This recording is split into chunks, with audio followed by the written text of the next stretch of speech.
¿No? No, perdón. Ok, bueno.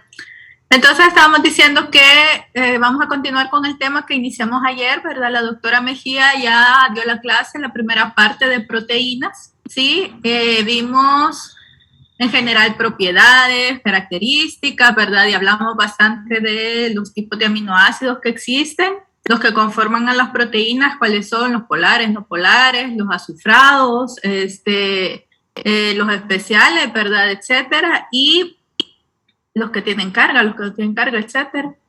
Y hablamos del enlace peptídico también un poquito, ¿verdad? Entonces, eso es la manera de ir entendiendo cuáles son los bloques estructurales de las proteínas, ¿verdad? Cómo es que estos bloquecitos uno a uno se van uniendo y de esa manera, al unirse por medio de los enlaces, ¿verdad? Pueden ir formando ya estructuras mucho más grandes, que ya sabemos que son polímeros, en este caso proteínas. Entonces las proteínas, tal y como les decían ayer, son moléculas que pueden ser desde pequeñas hasta proteínas muy grandes, gigantescas, ¿verdad? Y son sumamente complejas y versátiles. Es lo que ocupa el mayor peso de la célula, ¿verdad? Debido a la importancia de todo lo que ellas están haciendo dentro de la célula y dentro de nuestros tejidos en general. Entonces ven aquí en esta imagen, ¿verdad? Un puntero. En esta imagen una serie de colorines, aquí un montón de formas, ¿verdad? Que están constituyendo a esta proteína como tal y que vamos a ir tratando de entender a lo largo de lo que va la clase porque se representan de esta manera. Bien, entonces tenemos por acá el contenido. Cualquier duda me dicen. Si no me escuchan o algo, me avisan, por favor, que no tengo manera de saber si me están escuchando o no. Y vamos a iniciar con esto. Fíjense que esto que les he puesto acá se lo voy a ir repitiendo un montón de veces a lo largo de la clase, pero porque me interesa, ¿verdad?, de que a ustedes esto les quede bastante claro y me imagino que ayer, ¿verdad?, ya les iba quedando este hecho de que a partir de una secuencia de aminoácidos se va a determinar la estructura tridimensional, es decir, la conformación de una proteína, ¿sí?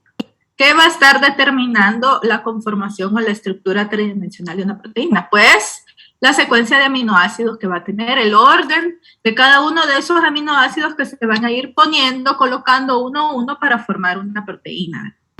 Y al mismo tiempo, la estructura, ya cuando se ha formado, la forma que agarre, por decirlo así, ¿verdad? Coloquialmente esta oración, ¿verdad? La forma que agarre esa proteína, ¿sí? Con la que termine esa forma la proteína, eso es lo que va a determinar la función de la proteína, esa forma que ella ha tomado de acuerdo a esa secuencia de aminoácidos.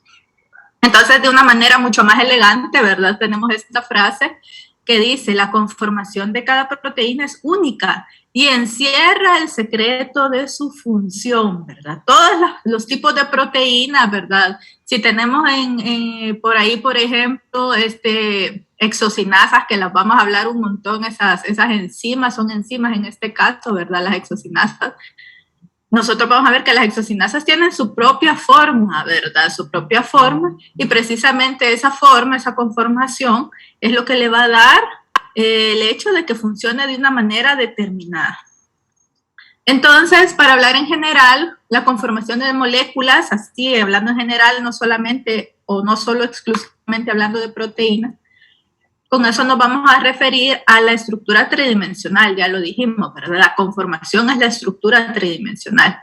Cuando logramos saber la disposición que tienen en el espacio cada uno de los átomos que componen una molécula, cómo se van colocando, si se van colocando de forma lineal en una sección o se van colocando uno sobre otro, etcétera, ¿verdad? Esa disposición que van tomando es la conformación.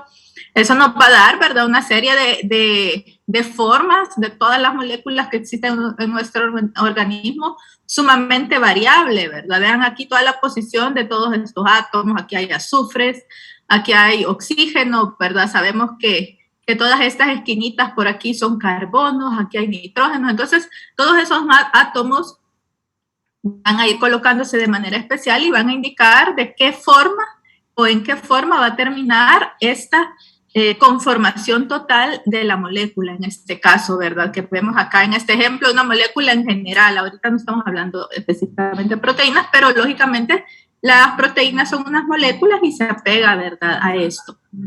Entonces, ya cuando hablamos de conformación nativa de las proteínas, es esa estructura tridimensional única para cada una de las proteínas.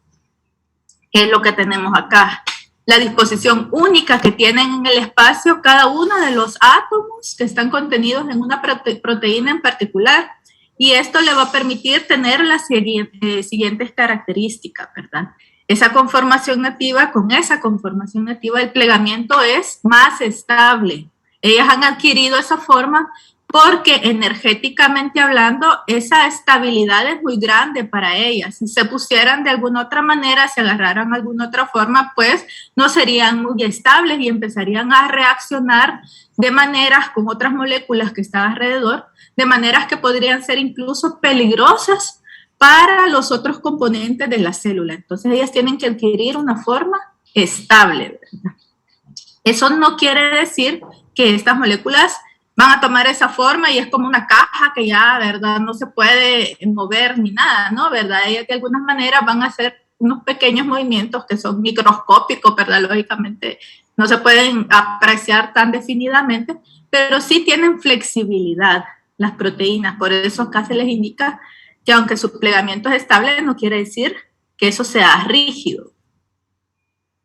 El orden o la secuencia de aminoácidos determina la conformación que adapte cada proteína, ¿sí? Ya esto, como les dije, lo íbamos a ir repitiendo, ¿verdad?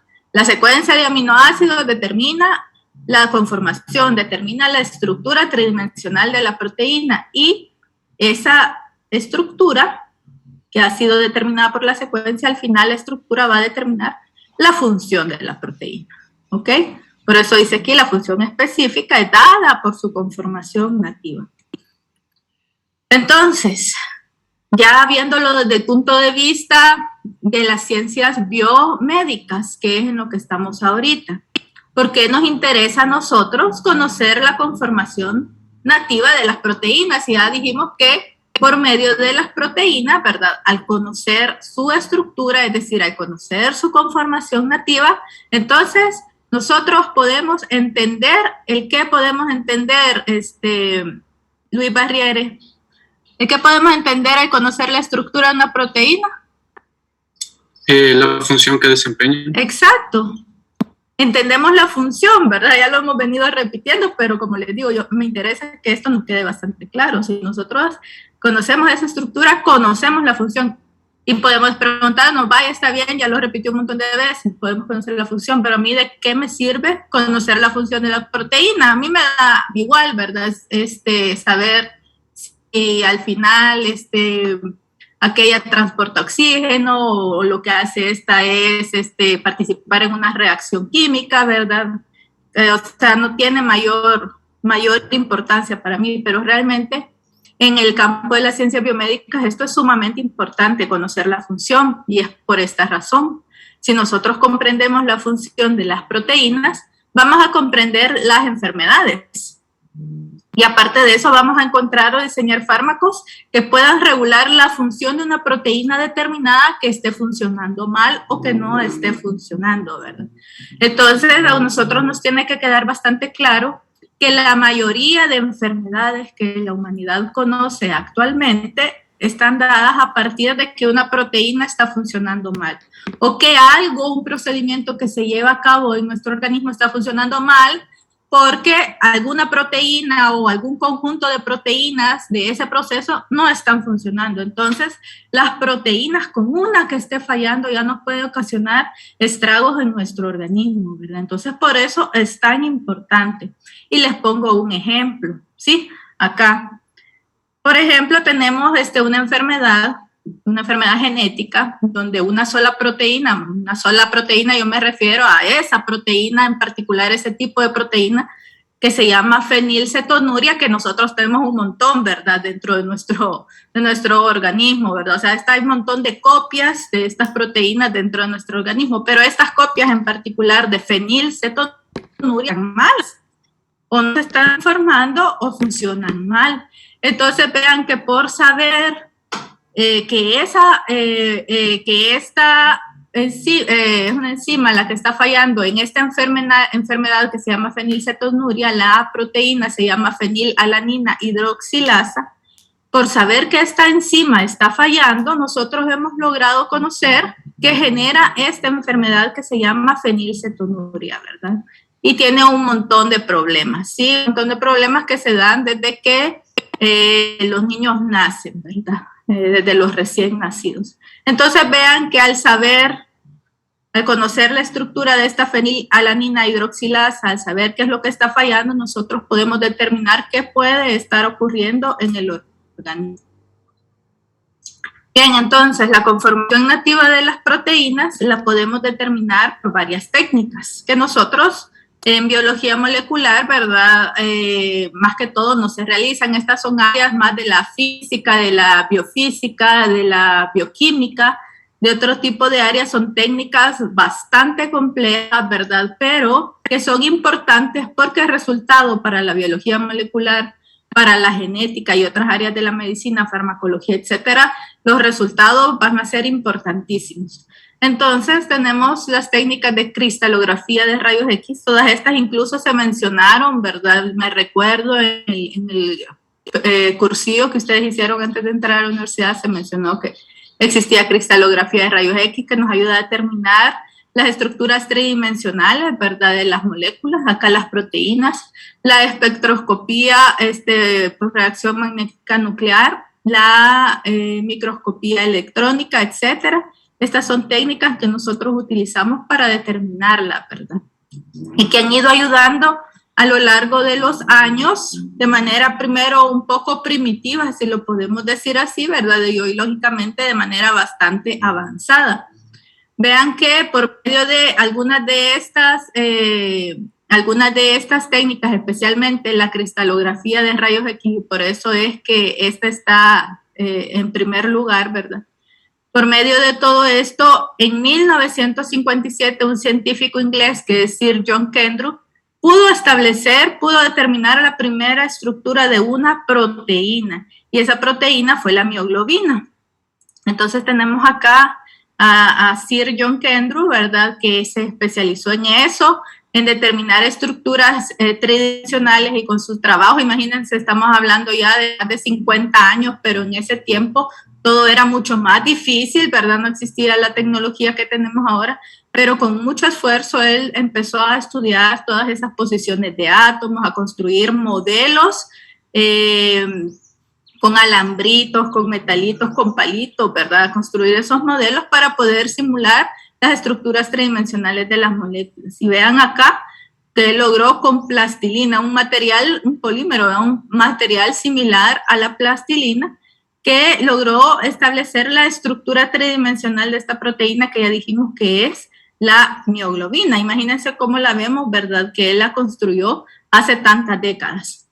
Entonces, lógicamente, estos métodos de representación han evolucionado mucho más de lo que se tenía anteriormente. Entonces, de una molécula que se veía así, ¿verdad? Que tenía este científico inglés, ahora nosotros podemos representar proteínas, ¿verdad?, de diferentes maneras, ya de forma digital, que se vea especialmente de una forma mucho más específica, mucho más determinada, que acá, ¿verdad? Esta estructura, por ejemplo, en celeste son pues unas cosas que van en forma de hélice, ¿verdad? Van plegándose sobre sí mismas, que hay otras estructuras más alargadas, que están participando partes, sí, en esta proteína, que no son proteínas que se simbolizan con estas estructuras, ¿verdad? Que son los grupos prostéticos o los cofactores de los que ya se les habló también. Y hoy podemos llegar incluso hasta utilizar la realidad virtual para estudiar las proteínas, ¿verdad? Por medio de instrumentación característica, que nosotros podemos incluso adentrarnos a la estructura de una proteína como lo hacen actualmente en otros países. Bien, entonces en el mundo hay un sitio web que es el Protein Data Bank, que nos ayuda a entender cuántas estructuras se van estudiando anualmente. Sí, y para el año 2021 podemos ver, eso tiene un montón, nosotros podemos encontrar las proteínas que se nos ocurran, las estructuras, las buscamos y vemos cómo están conformadas y todo, pero también tiene una parte de estadística, ¿verdad? Que nos ayuda a ver, por ejemplo, que para el 2021, lo que va del 2021, ya tenemos actualmente 158.145 estructuras de proteínas disponibles que nosotros ya sabemos cómo están conformadas. Entonces, si lo comparamos al trabajo que se hacía, por ejemplo, por allá donde inició estas estadísticas, ¿verdad? De estos programas, vemos en 1976 que prácticamente el trabajo era casi nulo y que a medida que iba avanzando la tecnología, pues iba avanzando también nuestro conocimiento. Bien, esto que acabamos de hablar a manera de introducción, ¿verdad? Nos lleva a ver de que esas proteínas realmente necesitan muchas tecnologías y mucha concentración y mucho esfuerzo para conocer de qué manera se constituyen, ¿verdad?, estas moléculas. Y que todo este esfuerzo nos ha llevado a descubrir cuáles son los niveles de organización de la estructura de las proteínas. Entonces, para describir la conformación de ellas, aunque sean muy complejas y únicas, ¿verdad?, nosotros lo tenemos por niveles para lograr entenderlas. Si no, ¿verdad?, nos va a ser mucho más difícil. Si vemos un solo enredo, un nudito por ahí con un montón de átomos sobrepuestos uno sobre otro, ¿verdad?, nosotros realmente no vamos a lograr entender qué es, pero si vamos poquito por poquito, pues de esa manera sí vamos a ir entendiendo. Entonces, por eso, pedagógicamente y a manera de investigación, nosotros podemos ir estudiando los niveles de estructuración o de organización que tienen las proteínas. Y estos niveles los vamos a conocer como la estructura primaria o primer nivel de organización, la estructura secundaria, la terciaria y la cuaternaria. Entonces, la estructura primaria, lógicamente, es la forma más fácil de entender estos niveles de organización y la proteína de por sí, ¿sí? ¿Qué dijimos? A ver, aquí no veo. Edward García. ¿Qué dijimos que era lo que nos ayudaba a determinar la estructura de una proteína? ¿A partir de qué determinábamos la estructura de una proteína? De la cadena de aminoácidos. Así es, la secuencia de la cadena de aminoácidos, ¿verdad? Muy bien. Entonces, la estructura primaria es precisamente esa secuencia de aminoácidos que nosotros vamos a ir determinando. Primero está este aminoácido, después está este, después está este. Entonces, esa secuencia particular de cada proteína nos va a dar información, ¿verdad?, de la longitud de esa proteína y, lógicamente, de su composición. Entonces vemos nosotros que aquí es representado con una fórmula química, ¿verdad? Tenemos la estructura primaria y vamos a ir de aminoácido en aminoácido, en aminoácido, en aminoácido, así, ¿verdad?, viendo esa secuencia que tienen estas moléculas. Y de esta manera, ¿verdad?, podemos ir determinando, vean ustedes, qué aminoácido sigue a cada cual, ¿verdad?, para formar esa secuencia. Entonces, acordémonos que cada uno de estos aminoácidos están unidos por enlaces entre ellos, ¿sí? Entonces, Erika, Paula, ¿cuál es el enlace que mantiene unidos los aminoácidos en una proteína? Enlace peptídico. El enlace peptídico, ¿verdad? Entonces, eso, ¿verdad? Acá, los aminoácidos están conectados por enlaces peptídicos. Y acordémonos también, ¿verdad?, que estas secuencias de aminoácidos tener una cadena polipeptídica van a tener una direccionalidad, ¿sí? La secuencia de aminoácidos siempre va a estar representada, porque así se ha dado por convención a nivel mundial, siempre va a estar representada con una direccionalidad. Y la direccionalidad está dada, vean ustedes que aquí empieza con un número 1. Perdón, qué mal. Uy, perdón. Y no hay nadie aquí. Ok. Perdón, de verdad. Voy a ponerme en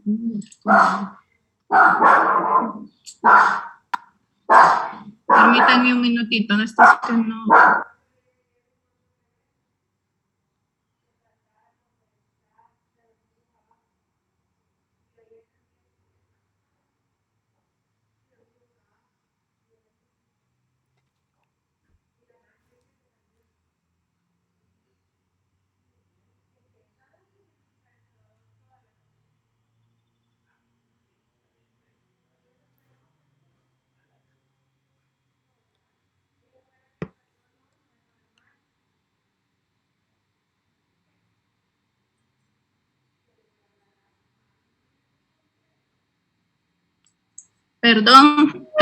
Perdón, nunca me había pasado esto. No voy a seguir acá.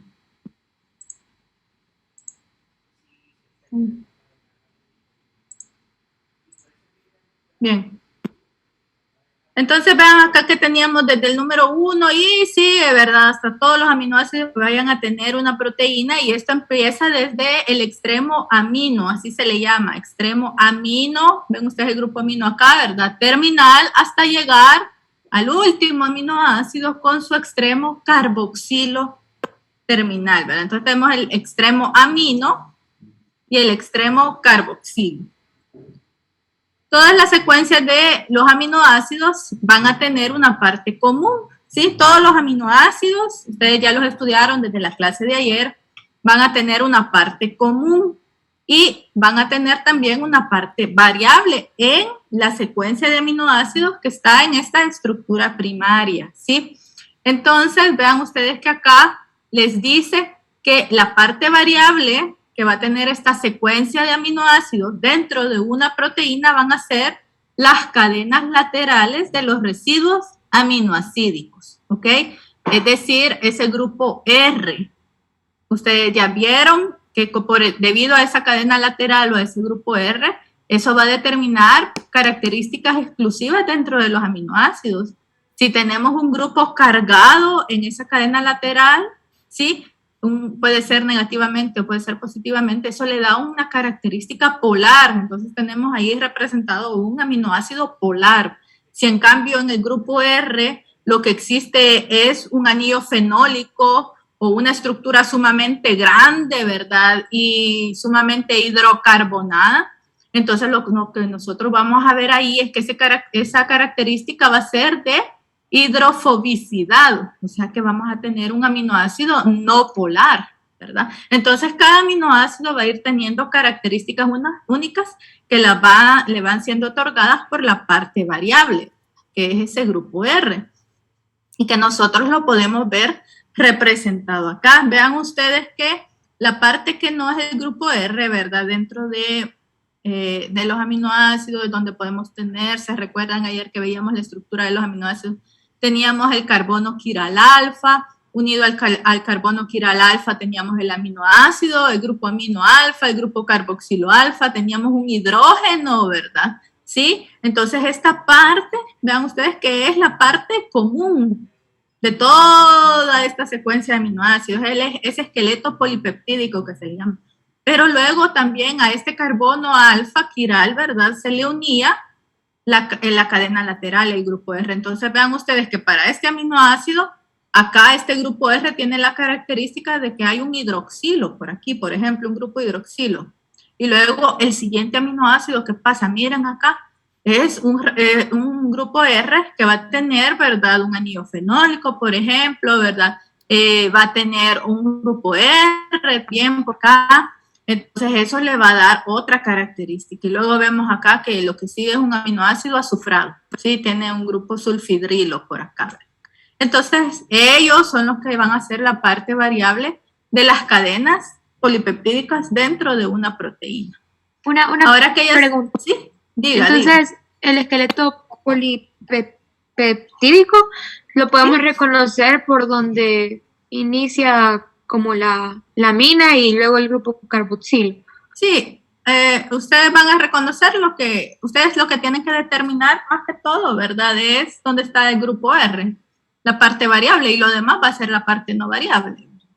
Esto es nada más para que les quede claro de que la parte que le va a ir dando las características únicas a cada porción, ¿verdad? De la estructura primaria es precisamente esta parte variable que son los grupos R. ¿Ok? Ok, gracias.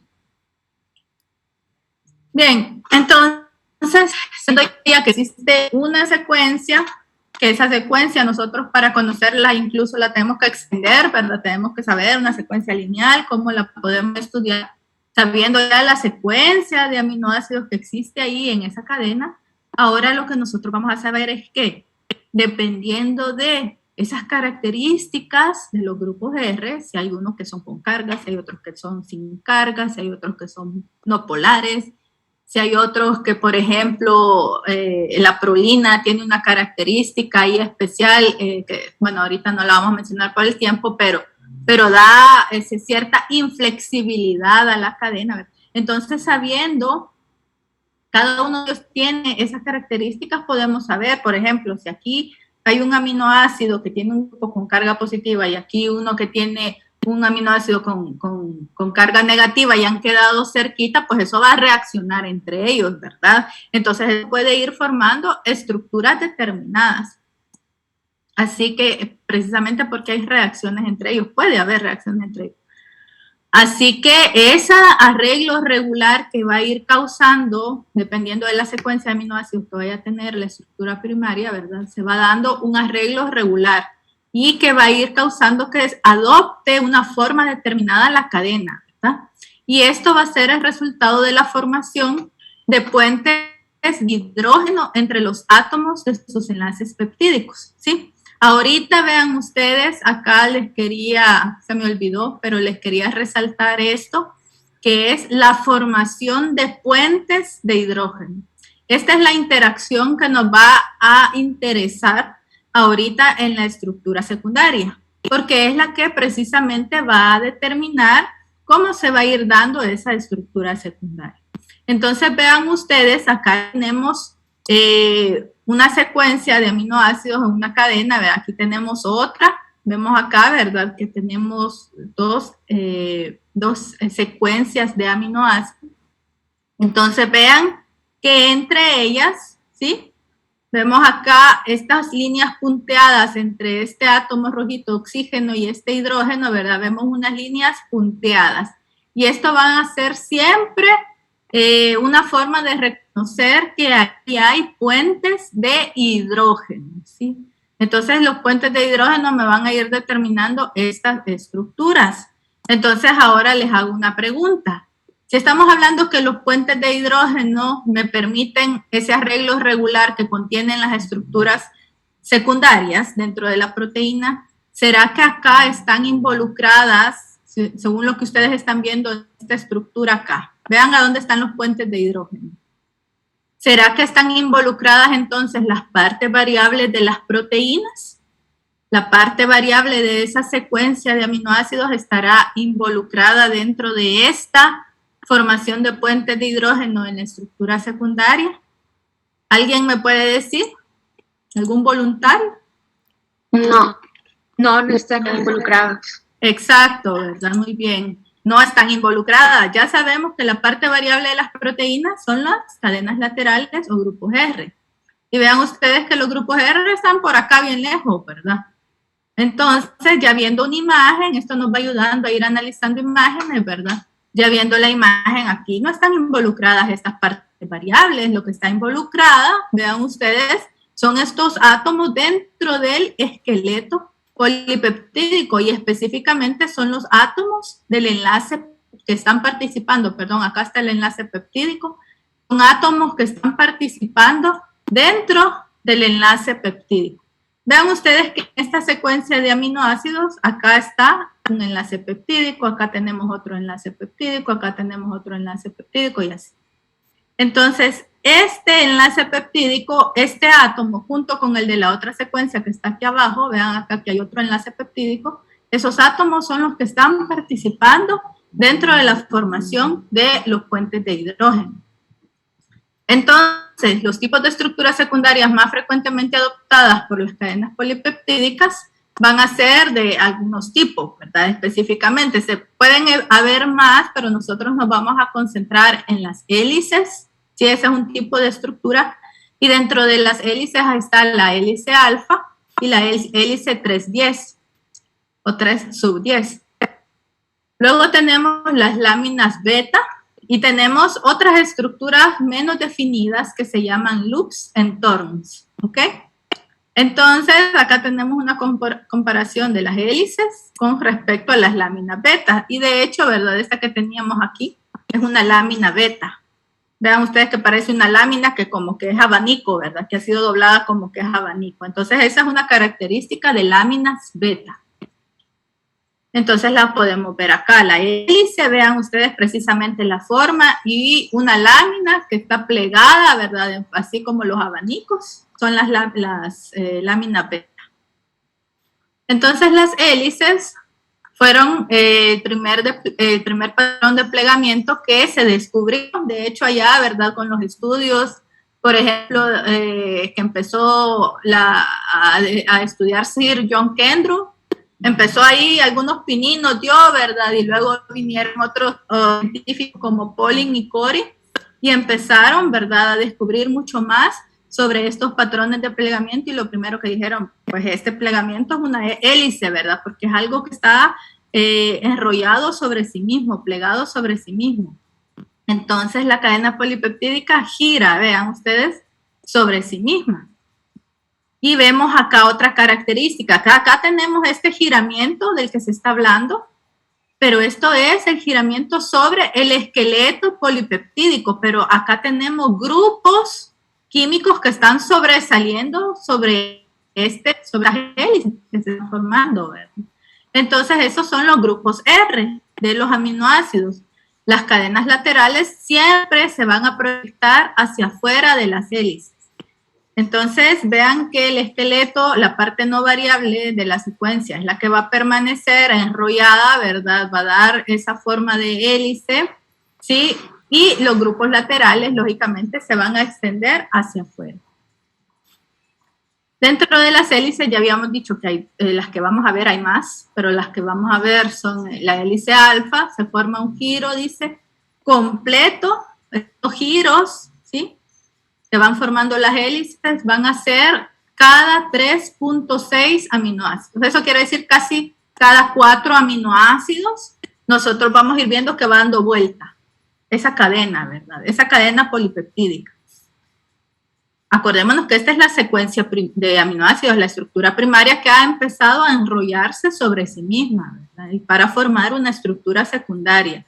Y esa estructura secundaria se ha empezado a formar porque vean ustedes que entre los átomos de los enlaces peptídicos, de un enlace peptídico con otro enlace peptídico que ha quedado cerca en ese enrollamiento, ¿verdad? Se han formado puentes de hidrógeno. Los puentes de hidrógeno son los que estabilizan la estructura secundaria de las proteínas.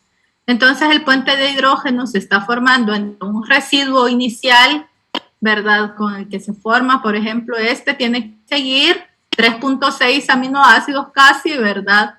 Casi llegando a 4, para llegar a formar la conexión del puente de hidrógeno entre este átomo con el hidrógeno del siguiente residuo aminocídico, que ya dijimos que en este caso se llama I+4. Este quiere decir que es los átomos del residuo que ha seguido, ¿verdad? Casi a llegar al número 4, porque son 3.6. Este es en el caso de la hélice alfa, ¿sí? En el caso de la hélice 3/10, esta hélice es mucho más estrecha debido a que el giro que se está formando en esta hélice no es de 3.6 aminoácidos, sino que son cada 3 aminoácidos, o sea que es menor la cantidad de residuos aminocídicos que quedan entre cada vuelta que se está dando, ¿verdad? Entonces, por eso, si ustedes vieran esta alfa hélice, la viéramos desde arriba, el hueco o el agujero que va quedando, ¿verdad? En esa hélice que se va formando, nosotros viéramos que esto es más amplio y que la que nosotros estaríamos viendo con respecto a la hélice 3/10, ¿verdad? Es mucho más estrecho debido a que hay una menor cantidad de aminoácidos formando ese giro. Hay otras hélices, como por ejemplo la hélice pi, ¿verdad? Es otra y esa es más grande que la alfa hélice en cuanto a los giros que ella da. Pero esa pues queda ahí, la pendiente. Luego tenemos las láminas beta. Sí, las láminas betas están compuestas por 2 o más cadenas beta. Sí, eso quiere decir que las regiones de la cadena polipeptídica van a estar en zigzag. ¿Sí? Entonces podemos ver acá la estructura, ¿verdad? De esa lámina que ya les había dicho dicho, ¿verdad? Su característica plegada particular que van a tener, ¿verdad? Cómo nosotros la podemos ver así como de frente y cómo se vería esta, ¿verdad? Así de ladito, si nosotros la observáramos de esta manera. Y vean ustedes que los grupos R son los que siempre van a estar sobresaliendo, ¿verdad? Van a estar proyectándose hacia afuera del esqueleto polipeptídico, que en este caso está representado de moradito. Y vean ustedes acá, siempre todos estos puntitos azules, que son los puentes de hidrógeno. Siempre esos puentes de hidrógeno, porque estamos hablando de una estructura secundaria, van a ir entre los átomos que forman el enlace peptídico, ¿verdad? Estos son los que están involucrados en la estructura secundaria. Esto para que les quede quizás, ¿verdad? Es la comparación entre una hélice alfa, como se vería, y una lámina beta plegada. Luego tenemos los loops and turns. Estos loops and turns son, en el caso de los loops, son estructuras que van a contener residuos hidrofílicos y usualmente van a estar ubicados en la superficie de las proteínas, ¿verdad? Por eso es que contienen esos residuos hidrofílicos y van a ser más larguitos comparados con los otros que son los turns o la vuelta. Los turns son más cortos que los loops y se estabilizan internamente por puentes de hidrógeno. Entonces vemos aquí unas representaciones de loops y turns, ¿verdad? Cómo se verían. Ellos siempre van a estar conectando ya sea otras estructuras secundarias como las láminas beta o las hélices alfa o las hélices alfa 310, ¿verdad? Siempre van a estar participando en esa conexión entre otras estructuras secundarias. Y los loops y turns son estructuras un poco menos definidas con respecto a su forma de cómo son las láminas beta plegadas y las hélices. Entonces, acá está esta pregunta de qué depende de que ciertos segmentos de la cadena polipeptídica formen hélices alfa, láminas beta o loops. Esta la voy a responder ahorita yo, y es precisamente que esto se debe a la secuencia de aminoácidos que haya, ¿verdad?, en esa estructura. Dependiendo de esos aminoácidos, pues este tipo de estructura vamos a tener, ¿verdad? Si son aminoácidos que van a ser más estables formando una alfa hélice, pues esa estructura es la que ellos van a formar, ¿sí? Luego llegamos a la estructura terciaria, y la estructura terciaria se refiere a cómo están dispuestos en el espacio las diferentes estructuras secundarias, ¿ok? O sea que aquí vamos, de verdad, estos son niveles, es como que vamos subiendo graditas, ¿verdad? Entonces empezamos con la secuencia así extendidita de la cadena polipeptídica. Luego vemos que en la estructura secundaria, pues ellos empezaban a hacer algunas reacciones, ¿verdad? Los aminoácidos entre ellos, ¿verdad? Y se iban determinando por medio de puentes de hidrógeno si se formaban alfa hélice, alfas 3 sub 10, o si se formaban láminas beta plegadas, ¿sí? Y ahora, teniendo esas estructuras secundarias, esas estructuras que ya se formaron se van a ir superponiendo, se van a ir disponiendo en diferentes posiciones, ¿verdad? Unas con otras, ¿sí? Dentro del espacio. Y eso van a dar superarreglos, ¿verdad? Dentro del espacio, precisamente, que van a tomarse en una cadena polipeptídica. O sea que para una sola cadena polipeptídica, esto es importante, el máximo nivel de organización estructural que puede haber es la estructura terciaria, ¿ok?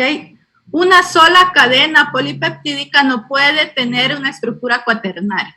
Va a llegar hasta formar una estructura terciaria. Entonces, la estructura terciaria es la completa organización tridimensional de una cadena polipeptídica.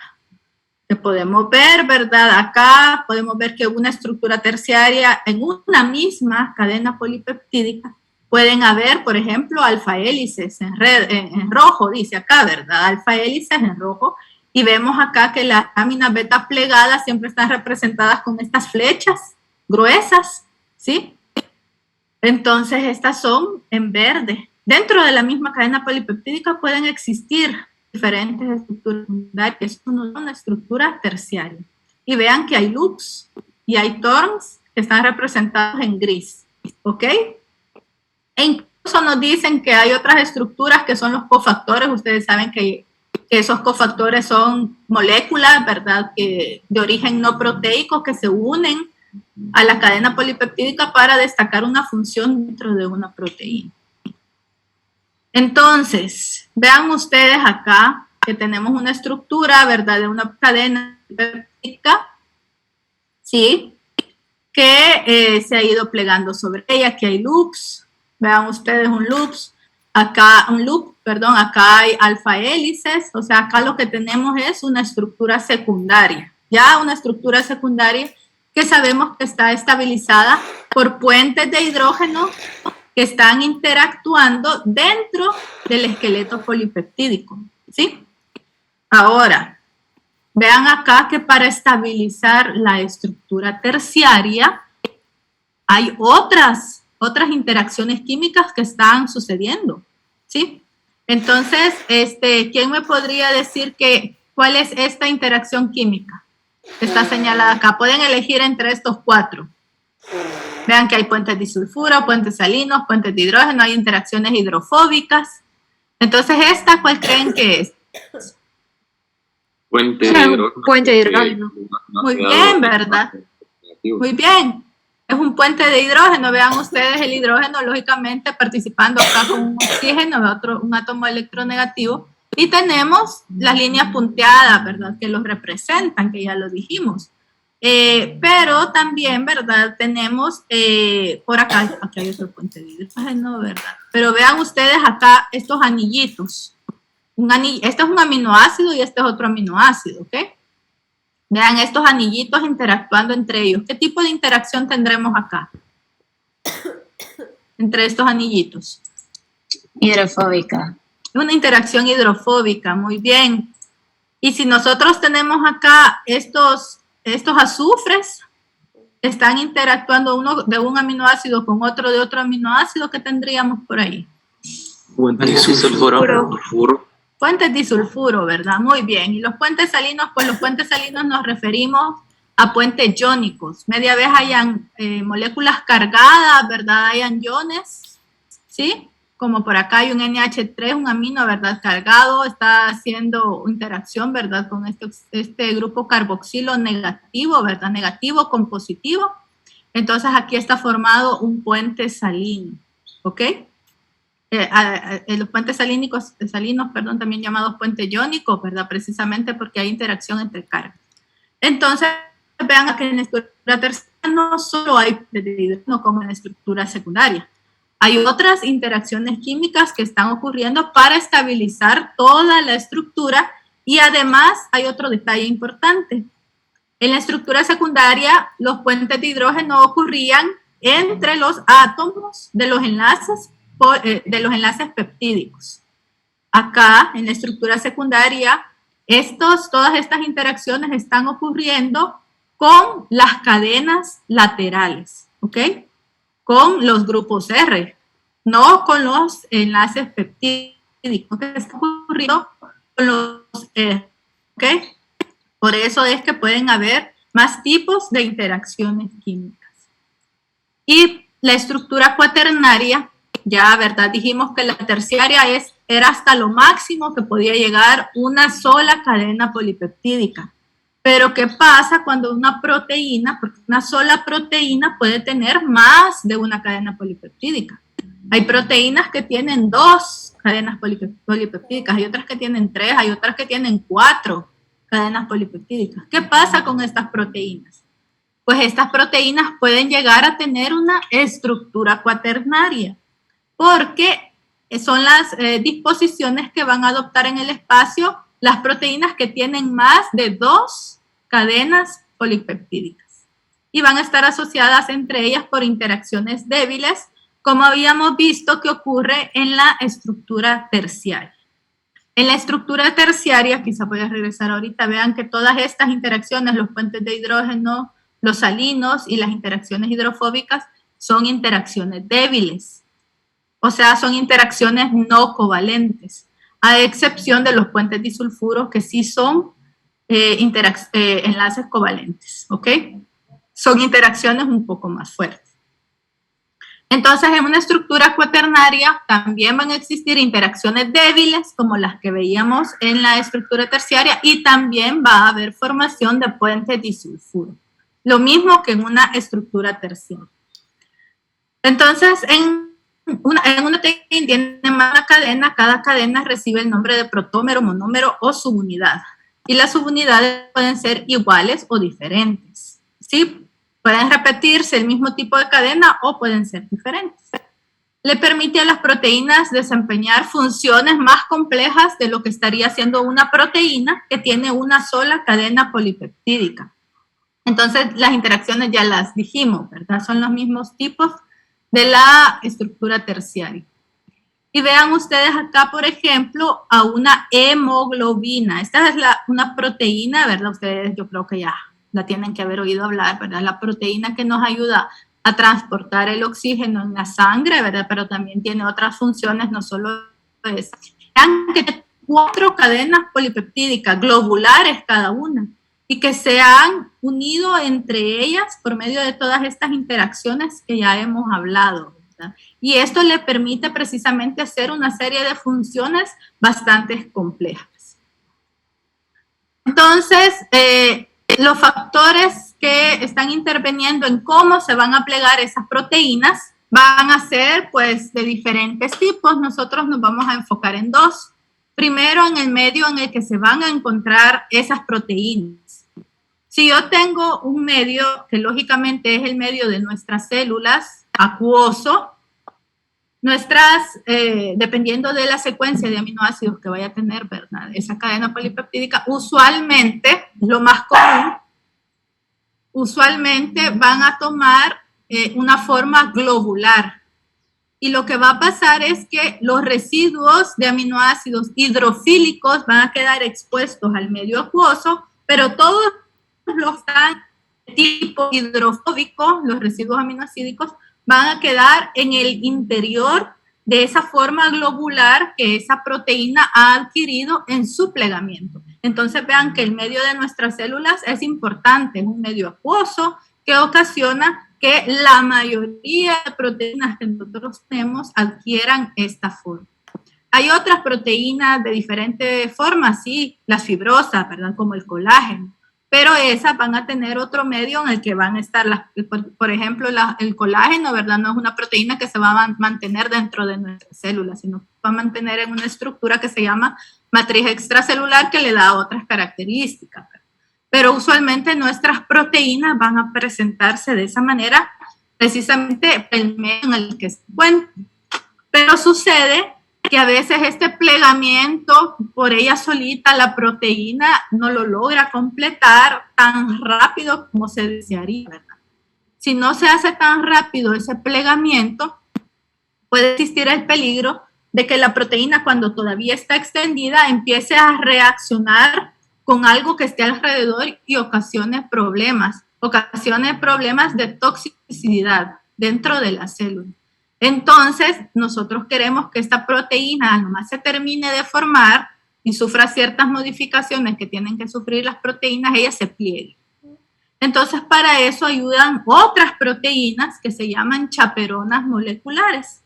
Chaperonas porque ellas siempre van a estar acompañando a las proteínas que se van formando. Ustedes, esta guanitulita que está haciendo aquí, de esta estructura rosadita que se llama ribosoma, después lo vamos a ver. Vean que esta proteína va saliendo extendida, se va formando extendida. Inmediatamente sale esta proteína, esto es un peligro para el medio donde ella está, porque puede empezar a reaccionar con un montón de cosas. Entonces llegan las chaperonas a proteger a la proteína y a proteger otras cosas. Y empiezan a unirse a ella y empiezan a ayudarle a que ella se pliegue correctamente. Y vean cómo la van doblando, también ellas van contribuyendo junto con el medio a que esa proteína quede correctamente plegada. Entonces, ¿qué creen ustedes? ¿Es importante el plegamiento correcto de las proteínas? ¿Qué me puede decir Antonio, Juan José? Yo digo que sí. Sí, ¿verdad? Ya les acabo de decir que si no se pliegan rápido, por eso llegan las chaperonas, ¿verdad? Vamos a tener problemas, pero ¿qué tipo de problemas podríamos tener? A ver, ¿Qué sucede si no hay un correcto plegamiento de las proteínas? Pues ya nos podemos poner a pensar. Sí, sí. Tal vez se pueden como desnaturalizar porque, digamos, como hay diferentes grupos R, ¿verdad? Entonces, dependiendo de los grupos R, con lo que tengan en contacto en la célula, si no tienen, digamos, el correcto plegamiento, pueden como reaccionar con ellas y eso va a como desnaturalizar la proteína. Ok, muy bien. Fíjese que exactamente lo que usted dijo, los grupos R, como va a estar extendida o mal plegada a partes extendidas, ¿verdad? Eso va a hacer que los grupos R, precisamente, como ya se había mencionado, empiecen a causar problemas en el medio, a reaccionar con otras cosas. La desnaturalización realmente es un término que se da a una proteína que ya está plegada, o sea, ella ya estaba en su conformación nativa y algo ocasionó que ella se extendiera, ¿ok? Entonces hubo una desnaturalización porque esa proteína que ya estaba formada, que ya estaba plegada, ella solita, por alguna situación que ocurrió en el medio, ella se desplegó, ¿verdad? Ella se extendió. Entonces, acá realmente estamos hablando más que todo de cuando la proteína ya se va formando y se tiene que ir plegando ella, ¿verdad? Correctamente. Pero si no se pliega correctamente, es lo que usted dice. Empiezan los grupos R a reaccionar con otras cosas. Y entonces eso va a ocasionar enfermedades. Y vean ustedes acá. Es el típico caso de las enfermedades, ¿verdad?, relacionadas como la enfermedad de Alzheimer. ¿Sí? Si no hay un correcto plegamiento de proteínas, ¿qué puede ocasionar? Pues esto. ¿Sí? Las enfermedades relacionadas al mal o al incorrecto plegamiento de las proteínas mal plegadas, como ustedes ven acá, empiezan a agregarse entre ellas, a unirse entre ellas, empiezan a formar pelotas, ¿sí? Y empiezan a formar unas placas que se llaman placas amiloides y de esa manera empiezan a dañar tejidos neuronales principalmente. Estas enfermedades son el tipo de tejidos que atacan principalmente es el tejido neuronal. Entonces ahí tenemos esas consecuencias. Bien, ya para terminar, nada más nos quedamos con un tema así chiquito, los motivos y dominios proteicos. Estos realmente son superestructuras secundarias, tendría que ir antes de la estructura terciaria, pero bueno, lo he querido dejar por acá porque para resaltar, ¿verdad? Que en una proteína, cuando encontramos un arreglo de estructuras secundarias, vean ustedes acá, tenemos una lámina beta plegada, una alfa hélice y otra lámina beta plegada, ¿verdad? Tenemos 3 tipos de estructuras secundarias en una cadena. A este pedacito de esta cadena que ha formado esta estructura se le llama unidad beta alfa beta, debido a las estructuras que están colocándose, ¿verdad? Acá. Entonces, los motivos son arreglos en las secciones de las cadenas que contienen estructuras secundarias. A eso se le llama motivo. Y hay de varios tipos, hay un montón. Aquí hay algunos ejemplificados. 4 alfa hélices, el meandro beta, la llave griega, por ejemplo, hélices enrolladas, el barril beta, los dedos de zinc, que los vamos a ver bastante en las proteínas relacionadas con el ADN, y los hiperdeleucina, que también son proteínas que están relacionadas son partes de proteínas que están relacionadas con el ADN. Bien, a estas estructuras se les llaman motivos, pero a veces estos motivos, y usualmente así es lo más común, van a tener una función. Vean qué interesante. Una proteína, dentro de su estructura, va a contener diferentes secciones, y cada una de esas secciones en una proteína puede tener su función propia. O sea que una cadena polipeptídica puede tener varias funciones, no solamente una. Una proteína puede tener varias funciones también, debido a que puede contener en su estructura varios motivos que van a contener funciones. Cuando esos motivos contienen funciones, se llaman dominios, ¿ok? Y esas funciones pueden ser catalíticas, puede ser que una función sea de unión al ADN, como ya habíamos hablado de los dedos de zinc o los hiperdeleucina que se unen al ADN. Eso es un dominio, entonces. Este motivo, que va a tener una función de unión al ADN, ahora se ha vuelto un dominio. Entonces, acá para verlo más fácil, vemos una proteína que es un receptor de hormonas. Entonces, vemos que tiene una parte por acá, que es precisamente la parte que se une a las hormonas, y vemos que tiene una parte por acá que tiene una actividad enzimática que se llama tirosincinasa.